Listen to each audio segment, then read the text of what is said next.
বর্ষাকাল, আজকাল বৃষ্টিও হচ্ছে খুব। ভাবলাম বৃষ্টির ঠিকানা গল্পটা কভার করা যায় কি না। বসলামও, 4 নম্বর উপন্যাস সমগ্রতে ছিল, সেটা নিয়ে বসলামও, খুললামও বইটা। তো হঠাৎ করে একটা পেজ খুলে গেল। পেজটা পড়ে হাসি পেয়ে গেল। মনটা একটু খারাপই ছিল, কিন্তু হাসি পেয়ে গেল। কিন্তু বৃষ্টির ঠিকানা পড়ে না, অন্য একটা গল্প পড়ে। সমগ্রের মধ্যে অনেক গল্প থাকে, তো র্যান্ডম পেজ খুলে যে কোনো একটা গল্পের পেজ ওপেন হয়ে গেছে, তো সেইটা পড়ে হাসি লাগলো। বৃষ্টির ঠিকানা একটু ইমোশনাল গল্প, হাসি তামাশা খুব একটা নাই, বরঞ্চ একটু দুঃখ কষ্টই আছে। তো আমি আবার বেশি দুঃখ বিলাস করতে পারি না, দুঃখ কষ্ট ইমোশন টানেও না। সেই সব কারণে বৃষ্টির ঠিকানা থেকে এখন চলে আসছি, শুরু করছি লিটু বৃত্তান্ত। কিশোর উপন্যাস সমগ্র 4-এর প্রথম গল্প। দ্বিতীয় গল্প ছিল বৃষ্টির ঠিকানা, প্রথম গল্প লিটু বৃত্তান্ত। যেহেতু শুরু করছি এটা, তো এটাই শুরু করি। তাহলে চলুন শুরু করি লিটু বৃত্তান্ত। রাত্রিবেলা আমরা সবাই খেতে বসেছি। আব্বু প্লেটে ভাত নিতে নিতে বললেন, আজকে একটা ভালো খবর আর আরেকটা খারাপ খবর আছে, কোনটাকে শুনতে চাস তোরা? আমি চিৎকার করে বললাম, ভালো খবর, ভালো খবর। রাজু আমার থেকে 4 বছরের ছোট, সে একটু গাধা টাইপের। আমি যেটা বলি তাকেও সবসময় সেটাই বলতে হয়, তাই সেও চেঁচাতে চেঁচাতে বলতে লাগলো, ভালো খবর, ভালো খবর। আপু আমার থেকে 3 বছরের বড়, এই বছরই কলেজে ভর্তি হয়েছে, ঢাকায় হোস্টেলে থাকে। সে একটু আতেল কিসিমের, সবাই যেটা বলে আপুকে তার সবসময় উল্টাটা বলতে হবে। তাই আজকেও সে সেটাই করলো। আঙ্গুল দিয়ে খুব কায়দা করে চশমাটা নাকের কাছে ঠেলে তারপর সে বলল, হুম, আগে শুনতে চাই খারাপটা। আগে যদি আমরা খারাপটা শুনি, তাহলে পরে যখন ভালোটা শুনবো তখন সেটাকে আরও বেশি ভালো শোনাবে। এটা হচ্ছে অনেকটা থিওরি অফ রিলেটিভিটির মতো। এই হচ্ছে আপুর 1 নাম্বার সমস্যা, কঠিন কঠিন জিনিস ছাড়া সে কথাই বলতে পারে না। আপু অবশ্যই আব্বু অবশ্য আপুর কথাটা শুনলেন না, বললেন, না, ভালোটা আগে বলি। তারপর চেয়ারে সোজা হয়ে বসলেন, তারপর বললেন, আমার প্রমোশন হয়েছে, এখন আমি ফুল প্রফেসর। তোদের সামনে যে মানুষটা বসে আছে সে হচ্ছে প্রফেসর ডক্টর আব্দুল কালাম। আমরা অনেক দিন থেকে শুনছিলাম আব্বুর প্রমোশন হবে হবে, কিন্তু সেটা হয়েও যেন হচ্ছিল না। শেষ পর্যন্ত সেটা যে হয়েছে সেটা শুনে আমরা আনন্দে চিৎকার করতে থাকলাম। আপু পর্যন্ত আতের পোনা ভাবটা ভুলে গিয়ে আমার আর রাজুর মতো চিৎকার করতে লাগে। আম্মু এবার শেষ পর্যন্ত বলেই ওঠে, ব্যাস ব্যাস, অনেক হয়েছে বাবা, এখন তোরা থাম, বাসায় ডাকাত পড়েছে মনে না করে যেন পুলিশ চলে আসে। রাজু গাধা টাইপের, তাই সে জিজ্ঞাসা করলো, আচ্ছা আব্বু, এখন তুমি কত টাকা বেতন পাবে? এখন কি আমাকে একটা কম্পিউটার কিনে দিবে? আব্বু বললেন, না রে, বেতন অত বেশি বাড়েনি, অনেক দিন আগে থেকে প্রমোশনটা আটকে ছিল, তো তাই বেতন যা বাড়ার আগেই বেড়ে গিয়েছিল। রাজু ঠোঁট উল্টে বলে, তাহলে প্রমোশন হয়ে লাভ কি হলো? আমি বললাম, এই গাধা, যেটা বুঝিস না সেটা নিয়ে কথা বলবি না তো। আপু আরেকবার তার চশমাটা নাকের কাছে ঠেলে দিয়ে বলল, আব্বু, তুমি কিন্তু আমাদেরকে খারাপ খবরটা এখনো বলনি। আব্বু বললেন, হুম, খারাপ খবরটা হচ্ছে প্রমোশনের সাথে সাথে আমার বদলিও হয়ে গেছে, আমি এখন প্রিন্সিপাল HU গভর্নমেন্ট কলেজ। বদলি? আমার মুখটা হা হয়ে গেল। বদলি মানে আব্বু? আপু ধমক দিয়ে বলল, এই তুই বদলি মানে জানিস না? এক জায়গা থেকে অন্য জায়গায় যাওয়া। আপু আমি সেটা জানি, কিন্তু কিন্তু কি? আমি আর কথা বলতে পারলাম না। এখানে আমার স্কুল, এতদিনের বন্ধু বান্ধব সবাইকে ছেড়ে চলে যেতে হবে।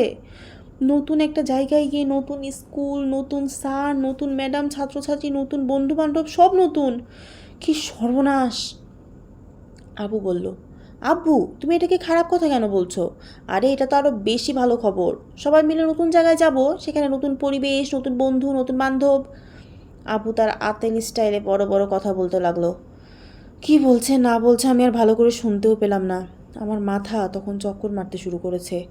এখানে আমার সব বন্ধু বান্ধব, কত কি করেছি, সব কিছু ছেড়ে দিয়ে চলে যেতে হবে। শাফকাতকে নিয়ে একটা লাইব্রেরি বানিয়েছি, জাহিদের সাথে একটা ল্যাবরেটরি, কাজল, মতিন, সজীব সবাইকে নিয়ে একটা ক্রিকেট ক্লাব, সোনিয়া আর সলিলকে নিয়ে ক্লাসে একটা ওয়াল ম্যাগাজিনও বের করার কথা। কাউকে বলা যাবে না সেরকম দুটো প্রজেক্টও আছে। সেই প্রজেক্টগুলোর কী হবে? আমি একেবারে কাঁদো কাঁদো হয়ে গেলাম। আব্বুর দিকে তাকিয়ে বললাম, আব্বু, তোমার বদলিটা না হলে হয় না? হুম, নতুন একটা কলেজে প্রিন্সিপাল করে বদলি করেছে, আমাকে তো যেতেই হবে রে। কিন্তু কিন্তু কিন্তু করে কথাটা আমি শেষ পর্যন্ত শেষই করতে পারলাম না। আপু আমার দিকে তাকিয়ে চোখ পাকিয়ে বলল, লিটু, তুই তো দেখি মহা সেলফিশ মানুষ। এতদিন পরে আব্বুর প্রমোশনটা হলো, এখন সবাইকে নিয়ে নতুন জায়গায় যাবেন, সেটা তো খুশি হওয়ার কথা, আর তুই ঘ্যান ঘ্যান করছিস। আমি রেগে মেগে বললাম, তোমার জন্য বলা খুব সোজা, থাকো তো ঢাকার হোস্টেলে, সব বন্ধু বান্ধব নিয়ে এক জায়গায়, আমার মতো সবাইকে তোমাকে ছেড়ে যেতে হচ্ছে নাকি? আপু সরু চোখে আমার দিকে তাকিয়ে বলল, ব্যাপারটা কি লিটু, এরকম খেপে যাচ্ছিস কেন? গার্লফ্রেন্ড আছে নাকি এখানে? আমার ইচ্ছে করলো আপুর গলাটা টিপে ধরি, কিন্তু ইচ্ছে করলেই তো আর সেটা করা যায় না। মেয়েরা যে কত ডেঞ্জারাস সেটা আপুকে দেখে বোঝা উচিত। তার যন্ত্রণায় আমার জীবন শেষ হয়ে যাচ্ছে, আবার একটা হবে গার্লফ্রেন্ড। রাজু, আমাদের গাধা নাম্বার 1, তা বের করে হি করে হাসতে হাসতে বলল, হয়েছে আপু হয়েছে, আমি দেখেছি ভাইয়া সোনিয়া আপুর সাথে কথা বলে, গার্লফ্রেন্ড গার্লফ্রেন্ড। আম্মু আর আব্বু সামনে না থাকলে আমি নির্ঘাত রাজুর নাকে একটা ঘুষি লাগাতাম। গাথাটার মাথায় কোনো বুদ্ধিশুদ্ধি নেই, কোনো দিন হবে বলে মনেও হয় না। আমি চোখ লাল করে রাজুর দিকে তাকিয়ে দাঁত কিরমির করলাম। চোখ দিয়ে আগুন বের হওয়ার কোনো সিস্টেম থাকলে এই গাধাটা পুড়ে ভস্ম হয়ে এতক্ষণে কাবাব হয়ে যেত। শুধু আম্মু আমার মনের কথাটা বুঝতে পারলেন। আমার দিকে তাকিয়ে নরম গলায় বললেন, লিটু বাবা, তুই এত আপসেট হচ্ছিস কেন বলতো? দেখিস নতুন জায়গায় গিয়ে তোর কত ভালো লাগবে। বড় শহরে থেকে কোনো আনন্দ নেই রে, যেখানে যাচ্ছি সেটা হাওর এলাকা। বর্ষাকালে দেখবি কত সুন্দর, চারিদিকে পানি আর পানি। আর এইখানে আমার সব বন্ধুরা। বলতে বলতে আমার চোখে প্রায় পানি চলে আসছিল। আপু বললেন, তারা তো থাকলোই, ছোটোবেলার বন্ধু হচ্ছে সারা জীবনের বন্ধু। তারা তোর কাছে বেড়াতে আসবে, তুই তাদের কাছে বেড়াতে যাবি, নতুন জায়গায় যাচ্ছিস, নতুন বন্ধু হবে। রাজু গাধা হাততালি দিয়ে বলল, গার্লফ্রেন্ড হবে গার্লফ্রেন্ড হবে। আমি আর পারলাম না, চোখ পাকিয়ে বললাম, আর একবার এসব বলবি তো ঘুষি মেরে নাকটা ভেঙে দিব। আব্বু বললেন, ছি রিটু, এটা কীরকম কথা? বড় হয়ে তুই ডাকাত হবি নাকি? আর কিছু বললাম না, কিন্তু আমার মনে হলো বড় হয়ে ডাকাত হওয়াটাই মনে হয় আমার কপালে আছে। সবাইকে ছেড়ে ছুড়ে একদিন ডাকাত হয়ে যাব, আর আমার নাম হবে লিটা ডাকাত। নতুন জায়গায় কী কী মজা হতে পারে সেটা নিয়ে খাওয়ার টেবিলে সবাই নানান রকম কথা বলতে লাগলো।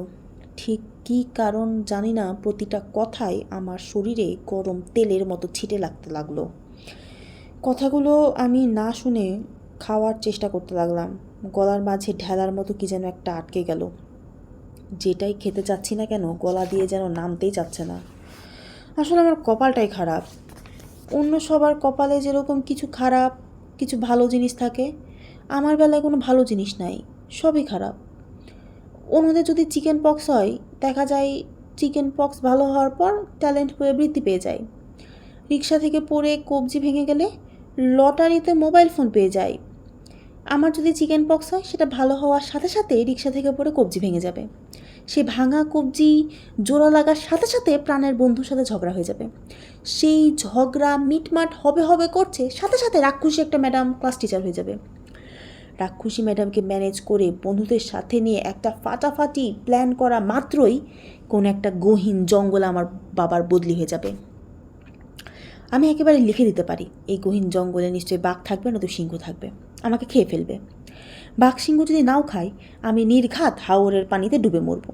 পানি খেয়ে পেট ফুলে ঢোল হয়ে যাবে, আর আমি উপুর হয়ে পানিতে ভেসে থাকব। খোদার নিশ্চয়ই কপালে লেখার জন্য আলাদা আলাদা কলম আছে।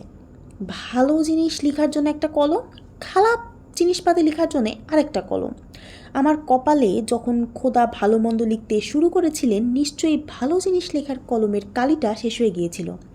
খোদা তখন খারাপ খারাপ জিনিস লেখার কলম দিয়ে আমার কপালটা লিখে লিখে ভরে দিয়েছিলেন, এবং সেই কলমের নিব নিশ্চয়ই খুব চিকন, খুবই চিকন।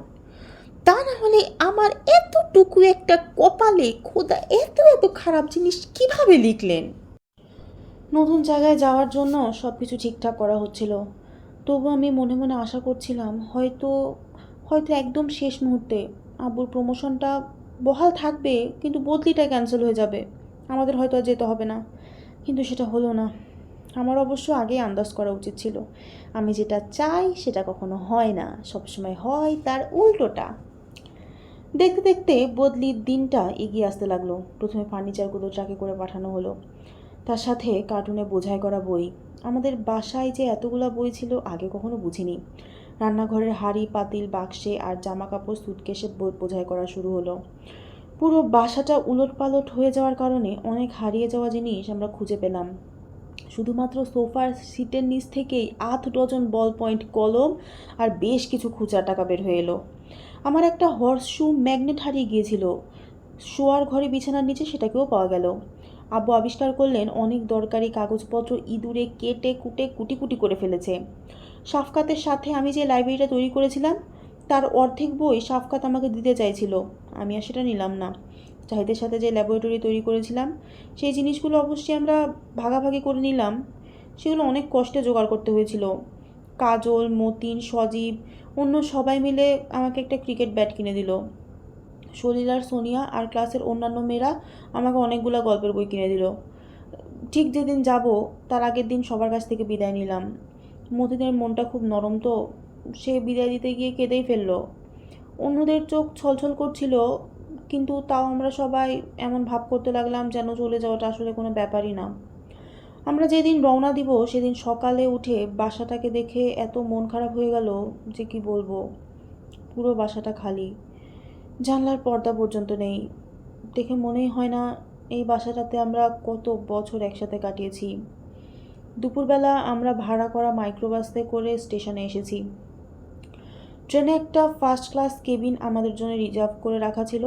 কোথাও বেড়াতে যাওয়ার সময় এরকম হলে কি মজাটাই না হতো, কিন্তু আমার এখন কিছুই ভালো লাগছিল না। মোটামুটি সময় মতো ট্রেনটা ছেড়ে দিল। প্রায় সারাটা দিনই ট্রেনে কাটিয়ে দিলাম। সন্ধ্যাবেলা ট্রেন থেকে নেমে বাস যখন আমাদের ছোট্ট শহরটাতে নিয়ে গিয়ে পৌঁছেছে তখন অনেক রাত। ঘুমে তখন আমার চোখ বন্ধ হয়ে আসছে। আম্মু টিফিন ক্যারিয়ার থেকে পরোটা আর কাবাব বের করে দিলেন। ঘুম ঘুম চোখে কীভাবে সেগুলো খেয়ে সাথে সাথেই ঘুমিয়ে গেলাম। কোথায় ঘুমিয়েছি সেটাও ভালো করে জানি না। মনে হয় মেঝেতে কম্বল বিছিয়ে কেউ আগে থেকেই বিছানা তৈরি করে রেখেছিল।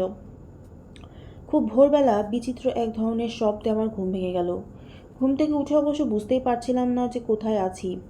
বাসার ছাদটাকে মনে হচ্ছিল অনেক উঁচুতে, বিছানাটাকেও মনে হচ্ছিল অনেক শক্ত। নিজের দিকে তাকিয়ে থেকে রীতিমতো অবাক হয়ে গেলাম আমি। রীতিমতো শার্ট প্যান্ট মোজা পরে ঘুমাচ্ছি। সবচেয়ে বড় কথা, এই বিদঘুটে শব্দটা কী আর কোথা থেকেই বা সেটা আসছে আমি কিছুই বুঝতে পারছিলাম না। হঠাৎ করে আমার সব কিছু মনে পড়ল, আর তখন তড়াক করে লাফ দিয়ে উঠলাম। শব্দটা কি সেটাও বুঝতে পারলাম সাথে সাথে। এটা হচ্ছে কিচিরমিচির করে ডাকা পাখির ডাক। একটা দুইটা পাখির ডাক আমি শুনেছি, কিন্তু এই যে দেখি রীতিমতো পাখির মেলা। আমার পাশে রাজু ঘুমাচ্ছে, রাজুর পাশে আব্বু। আম্মু আর আপুকে দেখতে পেলাম না, তারা মনে হয় অন্য ঘরে ঘুমাচ্ছে। আমি উঠে জানলার কাছে গিয়ে জানলা দিয়ে বাইরে তাকালাম। সাথে সাথে বুঝতে পারলাম এখানে এত পাখি কোথা থেকে এসেছে। এই বাসাটা একটা টিলার উপরে। এখান থেকে চারিদিকে যত দূর চোখ যায় গাছ আর গাছ। প্রত্যেকটা গাছে যদি একটা করেও পাখির ফ্যামিলি থাকে তাহলে এখানে প্রায় কয়েক হাজার পাখি হয়ে যাবে। আমি হতভাগ হয়ে তাকিয়ে রইলাম। আমাদের আগের বাসার জানলা দিয়ে তাকালেই দেখা যেত আরেকটা বিল্ডিং, সেটার পিছনে ভালো করে তাকালে দেখা যেত আরেকটা বিল্ডিং, আর আশেপাশে কোথাও আর এখানে আশেপাশে কোথাও কোনো ঘর বাড়ি নাই। টিলাটা একদিকে একটু নিচু হয়ে গেছে, সেখানে একটা ধান ক্ষেতের পাশে অন্য আরেকটা টিলা। অনেক দূরে গাছপালার ভিড়ে আবছা আবছা কয়েকটা বাড়িঘর আর বিল্ডিং দেখা যাচ্ছে। সেগুলো নিশ্চয় আব্বুর কলেজের মানুষেরই বাড়িঘর। আমি রীতিমতো হা হয়ে তাকিয়ে রইলাম। আমাকে দেখেই কিনা বুঝতে পারলাম না, পাখিগুলা আরও বেশি কিচিরমিচির শুরু করলো। একটা দুটো পাখি যখন ডাকে সেটাকে পাখির ডাকের মতোই মনে হয়, কিন্তু যখন হাজার হাজার পাখি একসাথে ডাকে তখন মনে হয় একটা ফ্যাক্টরি চলছে বা কিংবা একটা বিশাল প্লেন উড়ে যাচ্ছে। ঠিক কী কারণ জানি না, গাছগুলো দেখে নাকি পাখির ডাক শুনে হঠাৎ করে আমার মনটা ভালো হয়ে গেল। দরজা খুলে বাসা থেকে বের হয়ে একটু ঘুরে আসবো কিনা চিন্তাই করছিলাম, ঠিক তখনই আম্মু এসে ঘরে ঢুকলেন। এই ভোরেই কোমরে আঁচল পেঁচিয়ে ঘরবাড়ি গোছাতে শুরু করেছেন। আমাকে দেখে আম্মু বললেন, কিরে লিটু, ঘুম ভেঙেছে? এই সকালে উঠে গেলি? হ্যাঁ আম্মু, পাখির ডাকে ঘুম ভেঙে গেছে। কেমন কিচিরমিচির করছে দেখো। হ্যাঁ, সকালে এত চেঁচামেচি করছে, সন্ধ্যাবেলা না জানি কি হবে। কেন আম্মু, সন্ধ্যাবেলা কি হবে? সকালবেলা সবাই কাজকর্মে বেরোচ্ছে, তার আলোচনা করছে, কথা বলার বেশি কিছু নাই। সন্ধ্যাবেলা কাজকর্ম করে ফিরে আসবে, তখন এক একজনের কত কি বলার থাকবে। আম্মুর কথা শুনে হিহি করে হেসে উঠলাম। পাখিগুলি হাত পা নেড়ে সারাদিন কী করেছে সেটা আরেকজনকে বলছে, দৃশ্যটা চিন্তা করে হাসি পেয়ে যাই। আমি জানলা দিয়ে বাইরে তাকিয়ে গাছপালা দেখে আম্মুর দিকে ফিরে তাকালাম। বললাম, আম্মু একটু বাইরে থেকে ঘুরে আসি। যাবি? যা, নতুন জায়গায় আবার হারিয়ে যাস না। চিন্তা করো না আম্মু, হারাবো না। আমি দরজা খুলে বের হলাম। দরজা খোলার শব্দ শুনেই অনেকগুলো পাখি কিচিরমিচির করে উড়ে গেল। মনে হলো তারা কোনো একটা জরুরি মিটিং করছিল আর আমি সেটা ভেঙে দিয়েছি। আমাদের এই নতুন বাসাটা বেশ উঁচু। অনেকগুলো সিঁড়ি বেয়ে নিচে নেমে বাসাটার দিকে তাকালাম। সাদা দেয়াল আর লাল টালির ছাদ এত সুন্দর যে চোখ ফেরানো যায় না। আমি পুরো বাসাটা একবার ঘুরে দেখলাম। এটা মোটেও শহরের বাসাগুলোর মতো না। সামনে বাগান, বাগানের এক পাশে একটা টিউবওয়েল। কি আশ্চর্য, টিউবওয়েলের হ্যান্ডেলটা চাপতেই পানি বের হয়ে এলো। আমি একটু পানি হাতে মুখে দিলাম, কনকনে ঠান্ডা পানি। পানির মাঝে আবার শ্যাওলা শ্যাওলা গন্ধ। আমাদের লিটুর মনে হচ্ছে নতুন জায়গাটা ভালোই পছন্দ হয়েছে। আজকে এই পর্যন্ত থাক তাহলে, দেখা যাক পরবর্তী পর্বগুলোতে কি হয়।